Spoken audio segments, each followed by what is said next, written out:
first, the preface. And the preface would be, I am an idiot, apparently, because I have forgot my power cord for my tablet.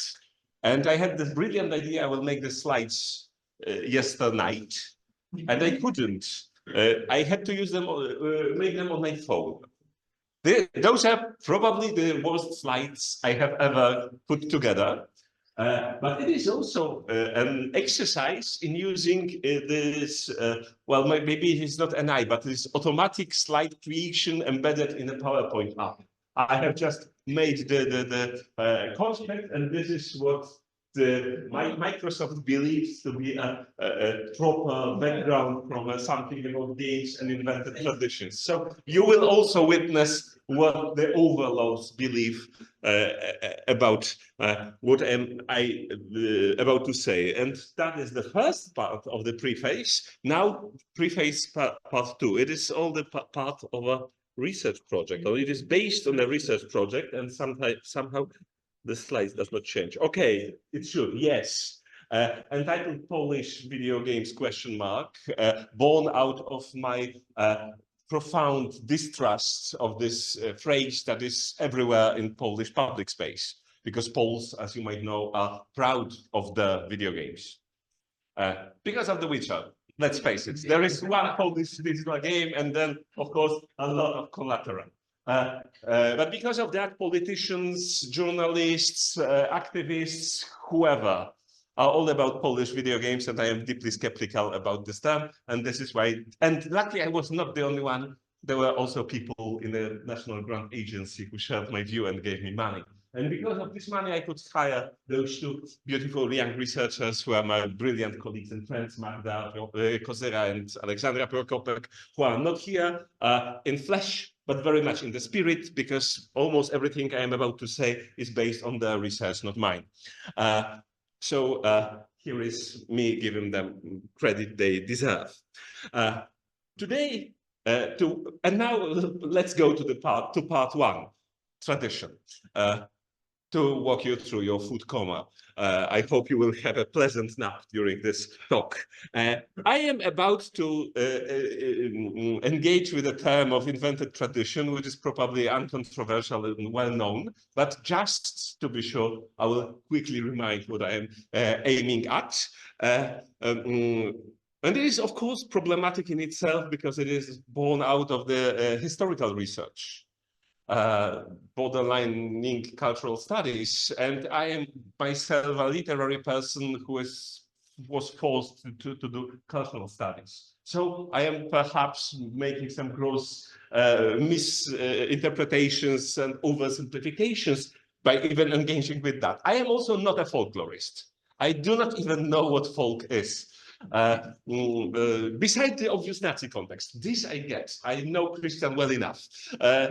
But I also need to explain what I mean when I am engaging with the word tradition, because of course it is one of those many ways of addressing the customs that sometimes, or the social practice that is somehow connected to the past, and then there is a lot of various rivaling expressions.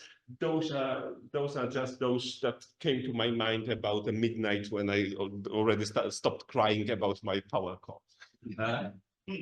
By tradition, I mean, of course, a certain practice, social, political, or discursive, that evokes the past to legitimize something in the present, and is experienced as born in the past or reaching out to the past and performed, at least on a declarative level, in an unchanged way. And this way it engaged the authority of the past to legitimize something in the present. As such, it is slightly different from, let's say, custom, because custom is just doing something the way it was always done.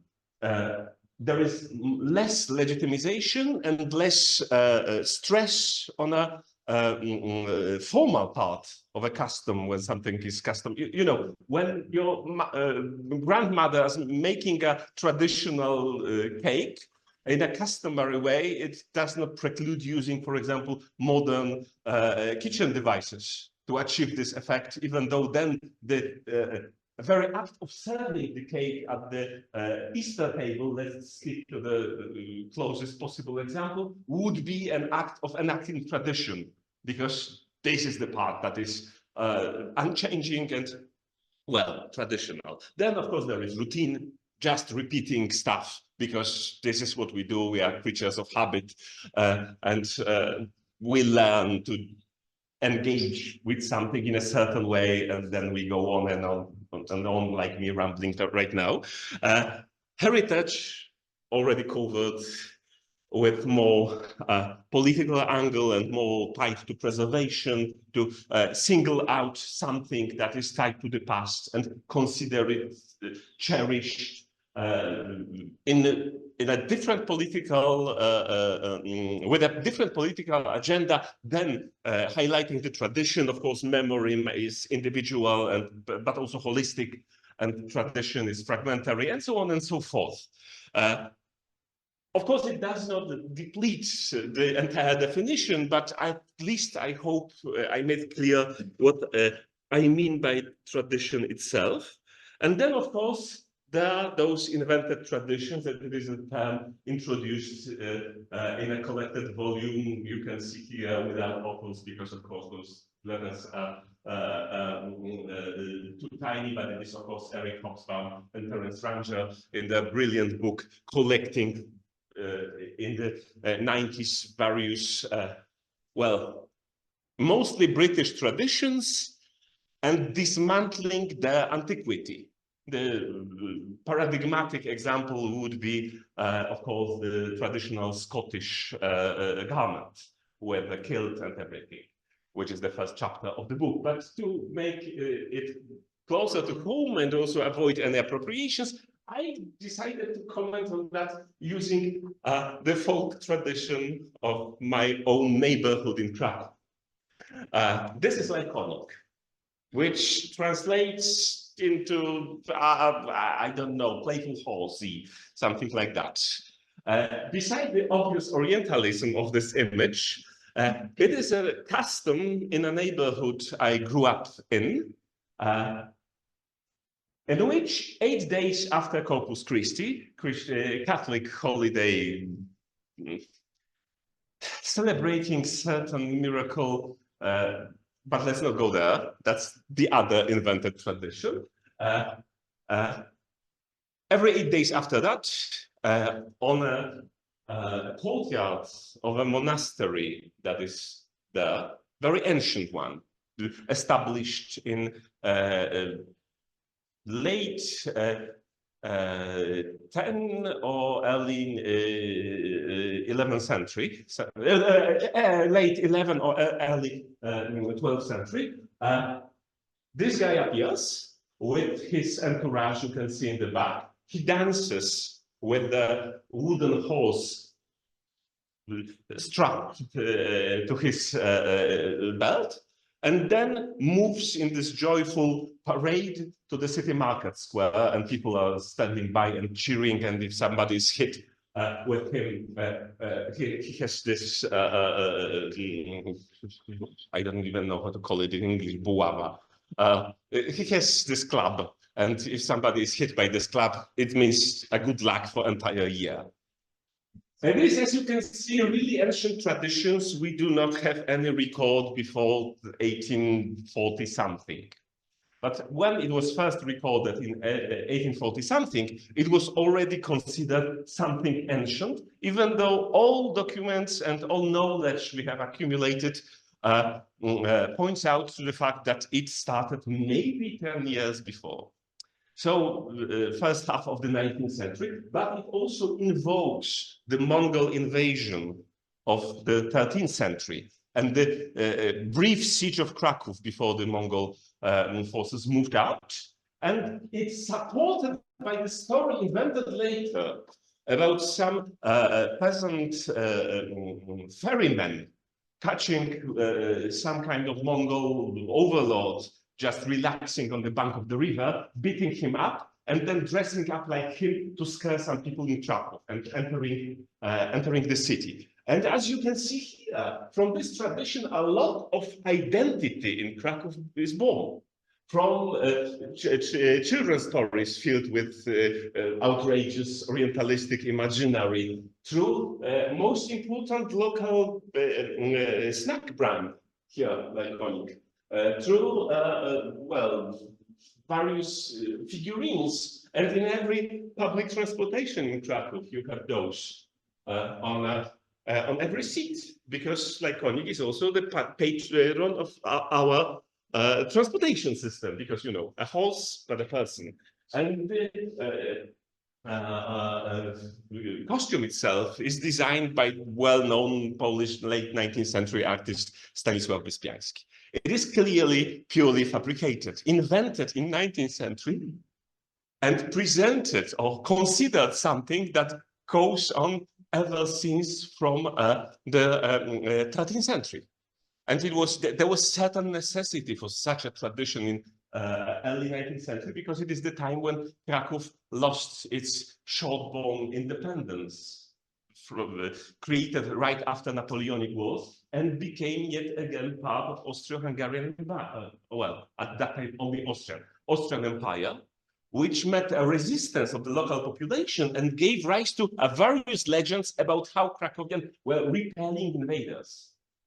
And through this Orientalist imaginary, we can clearly see the allusion towards the Austrian overlords. But then, of course, it is still there. I am describing this particular example to give you, to stress out by the fact that this tradition was invented in 19th century as a 13th century tradition, it does not make it fake or less important for the local community, which still celebrates it. It is invented because it was created and already presented as something ancient. So we can pinpoint the exact moment of up to 10 years of variety when it happened. It was welcomed by the local community. It became part of the identity, and it does not make it less of an invented tradition. This is because I would like to stress out, it is not my point to claim that there are true traditions which are really ancient and invented traditions which are fake and should be somehow debunked. Other example would be, of course, almost all university traditions all across Europe. Here you have the procession starting our academic year, and our rector, current rector, huge disappointment, by the way, in his traditional, very medieval garment that was created in 1946. We are not sure which of those dates is actually a date we should use as a moment my university was established. The oldest document says, gives the Krakow the academy in 1364, but then there is no evidence whatsoever anything happened but this document up until 1400. And then you have 1773, when the declining university was reinvigorated with the influx of Enlightenment movement. And suddenly what was done there? We are very, very big on astrology.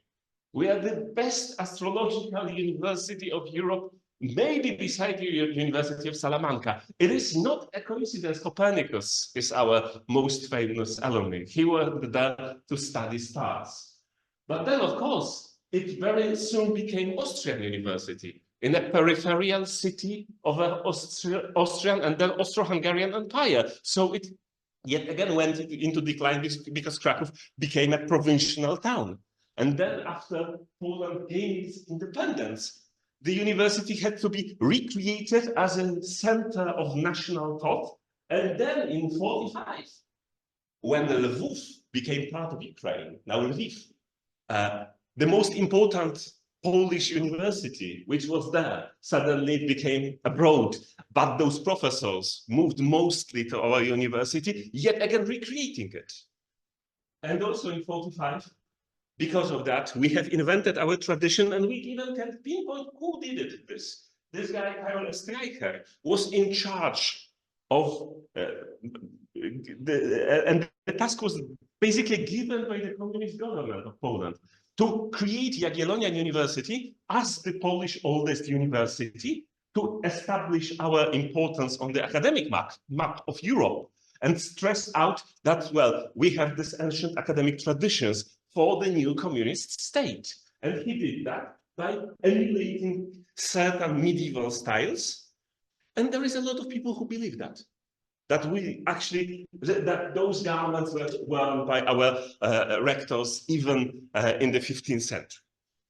So this is what I'm thinking about, referencing invented traditions. They are very real, but we can find out how they were made. And then maybe we can also think about why. Because, well, a lot of traditions just are there. Of course, there are reasons why they were preserved. But when there is this very political act of creating tradition, like with the university traditions, I guess most of your university also has this kind of a story, because it was very popular in Europe to invent something like that. Then we have to think why. And Hobsbawm gives three possible reasons behind invention of traditions. And of course, it is not like somebody invents a tradition and then it sticks. There needs to be certain social vacuum, which is filled by this tradition. And of course, the most important one is to create a sense of group cohesion, that we all share the same past and we all engage with the same activities. And therefore, we are part of the group, imagined or not.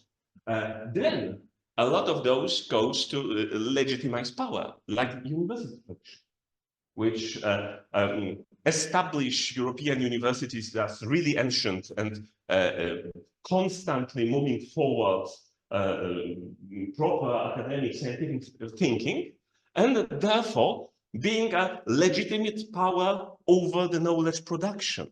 A lot of nation states, of course, has the same traditions. And if we go to the rabbit hole of immense inventive gesture of Nazi Germany, oh my God, there will be a lot there.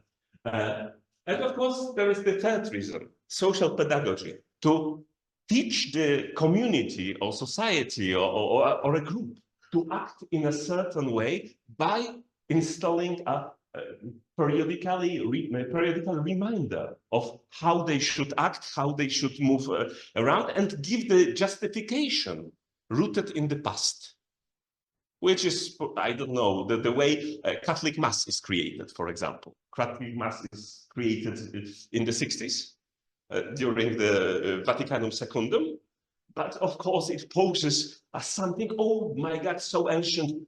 Jesus himself was holding those. When we deal with games that goes towards what is called heritage nowadays, and those are plenty. For example, because it is easy to get extra funding if you use cultural heritage in your game. Then, of course, the first problem with games in relation to invented traditions appear, and that is they are very often included in the larger attempt from certain power structure to uphold their power by giving themselves legitimacy through invented tradition. I will illustrate it with an example and a game we have analyzed in our project. This is called Hellish Quad. You may or might not know this game. It is not very popular. It is a saber fighting simulator, cherished especially in the historical martial art reconstruction movement for its fidelity. It is supposed to be very similar to how real fencing is, and this idea is based on the fact that in this game you do not have health bars and what it takes only one hit to eliminate an opponent, because of course all those people in martial arts recreation precisely know how to kill a person. This is the entire thing. But it also uses a certain aesthetics, which is related to a Polish Golden Age, the Polish-Lithuanian Commonwealth, and the idea of saber fighting in this. I mean, saber like the weapon, not like in cyberpunk, which was supposedly a common practice during this time. But of course, it is filtered by several mirrors that created what is in Poland and abroad called sarmatism. It is born out of this strange idea that Polish people are not Slavic, they are descendants of ancient Sarmatians, a nomadic tribe from northern Anatolia that moved up there, fight Alexander the Great, and so on and so forth. It was it was this political rhetorics in 16th century, but after the collapse of Poland, it suddenly became the common denominator of all Polish nobility, and from something actually quite exclusive, because the original idea was to combine Lithuanians and Polish people into one country under one myth. Then suddenly it was to differentiate nobility, which is Sarmatian, from peasants, which are Slavic. And suddenly they became very ethnocentric, but also extremely elitist. And then, as such, it was completely fabricated in 19th century with all these governments and customs and everything, supposedly coming from the past, but in the fact coming from Romantic writers, as a lot of national traditions went. And then it had its second coming after fall of People's Republic of Poland, when suddenly opposed started to consider themselves noblemen. Sadly, my granddad was one, but he didn't look like that. He dressed like a regular person.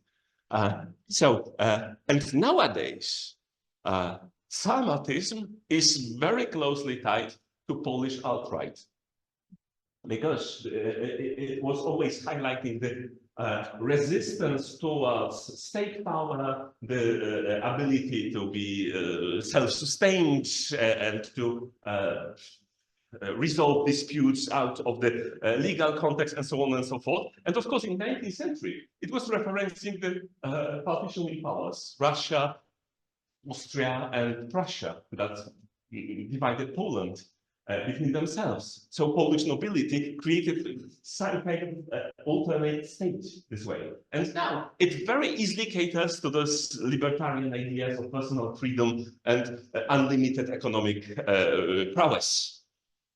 And all this, of course, is masqueraded as very meticulously researched historical game, even though there is a lot of stuff going on that points at that it is not. That even unconsciously, because those people are really well-meaning, people, it is just one man's project. This guy is really well-meaning, and he's actually trying just to popularize Polish history. But by doing so, he's also exporting the alt-right version of Polish history as the one and the valid one.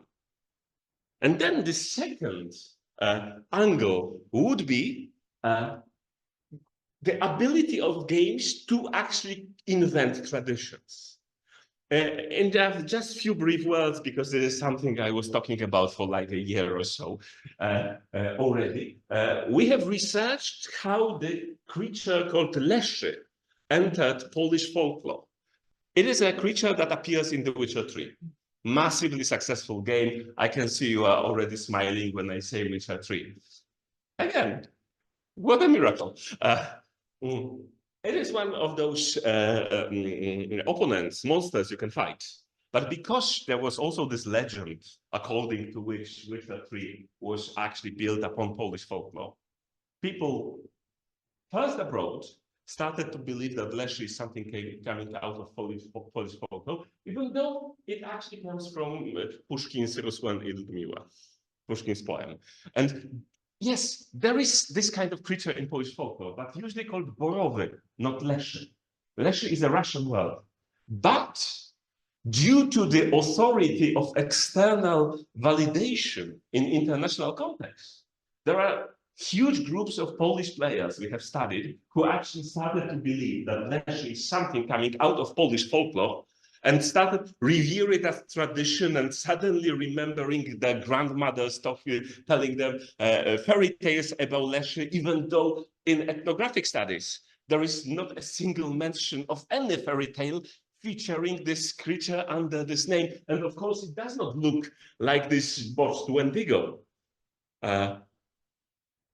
We have also tracked down why it looks like that, but I do not have time to talk about it. And it is very strong and persuasive power. In Poland, in one place, we, for example, have a statue of this creature as a part of the local folklore, because there were none actually. It was this part of Poland that was Germany and well, was filled with people from the move when Germans was expelled. So and then there was a lot of effort to create the eternal Polishness of those parts of the country.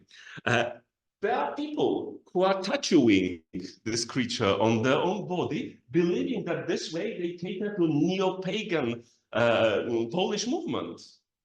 We wouldn't know that, but Alex's older sister has leszy tattoo of her shoulder, and she never touched any game in her life.